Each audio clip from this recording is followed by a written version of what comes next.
Këshilli i Sigurimit i Kombeve të Bashkuara të zhvilloi një seancë ka tensionuar për gjendjen në Kosovë, ku diskutua raporti i 6 mujorit i sekretarit të përgjithshëm i OKB-s për misionin e UNMIK-ut. Përfaqësuesi i Shteteve të Bashkuara deklaroi se misioni në Kosovë e ka përmbushur rolin e tij dhe se nuk ekziston asnjë kërcënim për paqen dhe sigurinë, duke bërë thirrje për mbylljen e tij. Në raport u kërkua që autoritetet në Beograd dhe Prishtinë të çojnë përpara ndjekjen penale të personave përgjegjës për sulmin në Banjsk në vitin 2023, ku humbi jetën një polic i Kosovës. Sekretari i përgjithshëm Antonio Guterres vlerësoi përmbajtjen e zgjedhjeve lokale dhe vijimin e dialogut Kosovë-Serbi, por shprehu shqetësimin për tensione që pasuan mbylljen e institucioneve paralele Serbi në veri.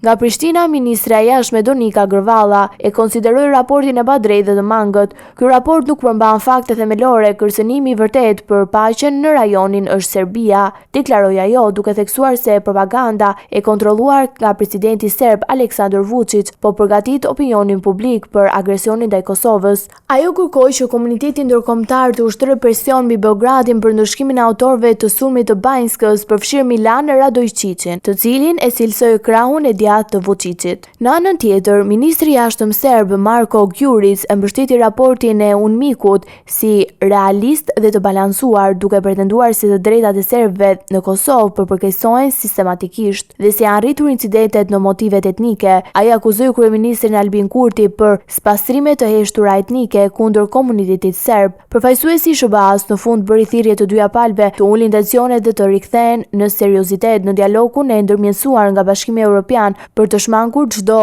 përshkallëzim të ri në veriun e Kosovës.